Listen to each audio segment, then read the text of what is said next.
Hello, I'm Courtney Holland. Welcome to Save Our Towns, a series designed to guide and inspire those who are working hard in Appalachia to build strong communities. The episodes created by Outreach and International Affairs of Virginia Tech celebrate what is great about small towns and connect you with experts, resources, and more. In this final episode of Season 5, you'll learn why Danville, Virginia has been making headlines. Then you'll see another installment from Marion, Virginia, the town we're following for a year, followed by Small Town Big Number, which focuses on an Appalachian icon.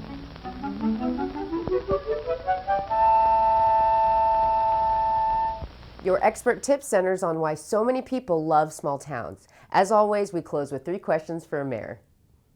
First, your example of awesome story. City leaders in Danville made 2 key decisions that helped chart the future. Diane Deffenbaugh reports. Canada, India, Japan, the Netherlands, Switzerland. Their flags all fly in Danville, a city in Southside Virginia along the Dan River. They represent international companies that operate here.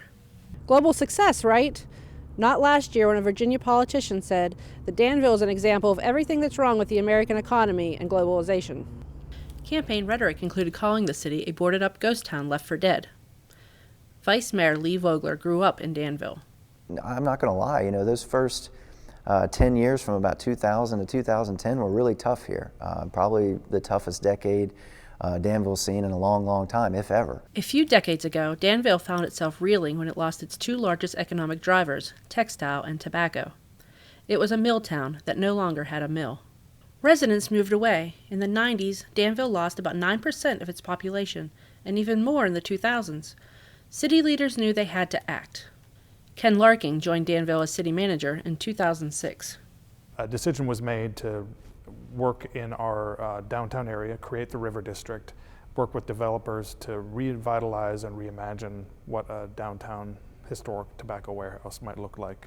Old tobacco warehouses became loft-style apartments, shopping spaces, breweries, and world-class restaurants. The city invested $35 million to launch the River District. That, in turn, sparked $150 million in private investment. The Piedmont Hardware Building, built in 1904, was vacant for 50 years before Rick Barker bought it in 2014. Now it is the home to Supply Resources.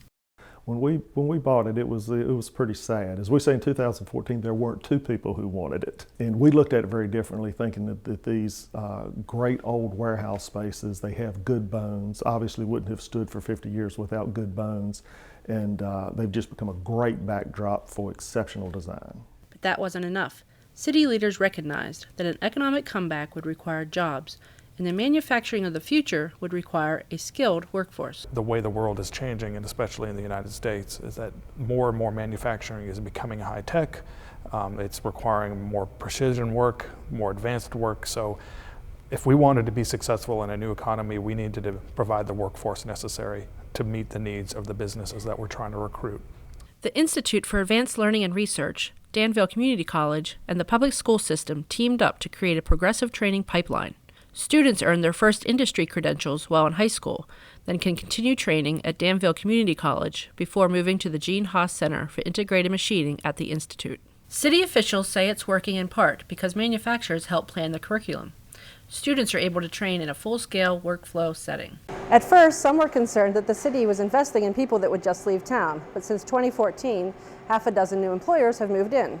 Key Sierra built a facility across the street from the Institute, while Range Rover upfitter Overfinch and United Kingdom-based Unison are also nearby. They've also had space where they've allowed companies like Key Sierra to, while they're waiting for their facility to be built, to operate out of there so they can already kind of hit the ground running while they're waiting for their building to be built.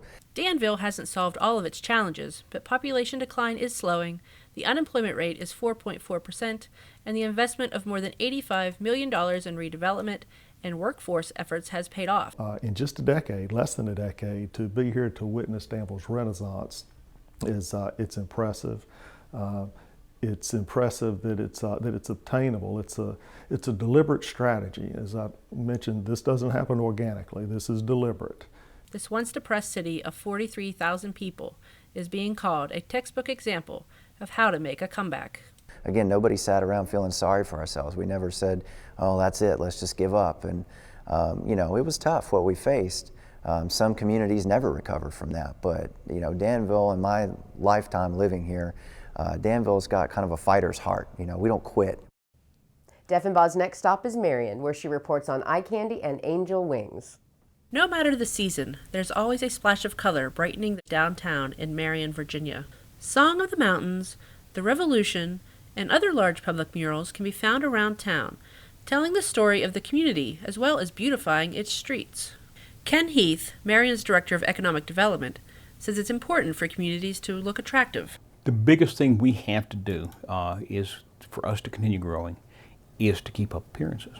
And I have said this all along, is what can you do to fix up? And you may not be able to go in and redo your streetscape, and you may not be able to fill all your vacant spaces, but what can you do? Call putting lipstick on a pig if you need to. But that pig needs to be beautiful, because if anybody's going to come and kiss the pig, you want it to be attractive. Marion's first mural was drawn in 2009 by artist Holly Thomas. The community project was an effort to restore pride and hope in an area hit hard by recession. The painting features the history of the town in Smith County. About 25 volunteers took part in creating the mural, which includes a fence and benches. Now there are 4 other murals spread throughout the downtown, and the city has become a destination as part of the Appalachian Mural Trail. The trail's new. It started, our inclusion in it was last fall. But we've seen hits on the internet where people say, yeah, we want to go see those murals. The trail has helped encourage public art displays, and Heath hopes more pieces will be created. We're encouraged to do new murals, and we're coming up with some experimental kind of things too. One of the things that I really like are the interactive murals. You see some like you stand there and it looks like you have angel wings against the building. And Bristol has a great public art sculpture, so you can stand up there at a microphone and look like you're singing bluegrass with them. And those kind of things are really, really cool. Deffenbaugh will be back in the summer with a report on Marion to bring you up to date on its murals and everything else the town has attempted over the past 12 months. Next, small town, big number. Here's your only clue to what it's about. Let's start at the very beginning. Today, our number is 1. Consider the claim. Your town is a blank capital of the world. What would you fill in? Andrew Davis, author of Town, Inc., says that every town should claim itself the capital of one thing. Picking one really simple thing will take you a lot further than trying to market everything your town offers. And if you don't have a claim, you're robbing yourself of revenue. Just 2 examples. Elkhart, Indiana is the RV capital of the world, and Greensburg, Kansas worked hard to become the greenest town in America when it rebuilt after a tornado. As you consider how your town could be number 1, let's look at railroads. Railroads were once the engines of economic success in Appalachia, and the stories that came from those tracks became the town stories. Today, people still love railroads. Train lovers travel to see historic landmarks in places like the Cass Scenic Railroad State Park in West Virginia, or the Chattanooga Choo-Choo in Tennessee.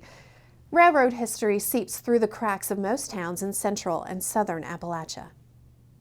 Hinton, West Virginia draws crowds during 2 weekends every October with its Railroad Days Festival.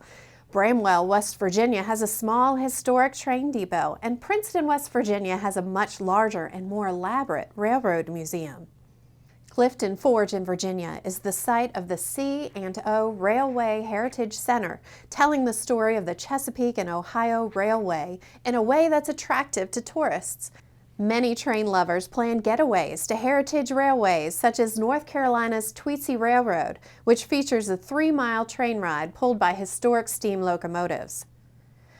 But despite the popularity of all of these destinations, no town has laid claim to the title Railroad History Capital of Central Appalachia. Davis would say this is an opportunity missed and revenue left on the table. Is your town a candidate to claim it? If there are folks in your town who don't think you could be number 1 in representing the region's railroad history, just remind them of that famous children's story, The Little Engine That Could. Now for your expert tip. Before he became executive director of the Piedmont Triad Regional Council, Matthew Dolge was a town manager in small North Carolina towns. He, like everyone else, is well aware of problems in Appalachia, and yet he's optimistic. Here's why. But everything's cyclical, and what we kind of stress to our folks is, in the past, these small towns were places where folks could live, work, enjoy life, go to church, take part in civic things, all in one place. That's really what a lot of young people are looking for. They're going to urban areas for that now because they don't feel like the jobs are there that they want or some of the other things. But if you can build that resiliency where somebody can do all those things, give them the basics like broadband, create a place where they can work. As this younger generation starts moving into times when they're having family and childbearing years, there are attractions back to these small communities. Small towns are truly the heartbeat of our state. I think most of what's happening in the United States. You can read a transcript of the complete interview at the Save Our Towns website, including his endorsement of Abingdon as a place that has made the most of its assets. And now a reminder about Virginia Cooperative Extension. Extension agents and specialists live and work around the Commonwealth dedicated to subjects such as land management, community leadership, and youth development. On the Save Our Towns website, click on the Extension tab. There you can learn much more. You'll find extension agents listed along with their areas of expertise and contact information. Now it's back to Danville for 3 questions for Mayor. I'm Alonzo Jones, Mayor of Danville, Virginia. Amazing, because of everything that's happened in our community. That's happened is totally amazing. Violent crime was an issue here before we got our new chief. One of the things that the new chief has done is community engagement. We have a theme that we say, see something, say something.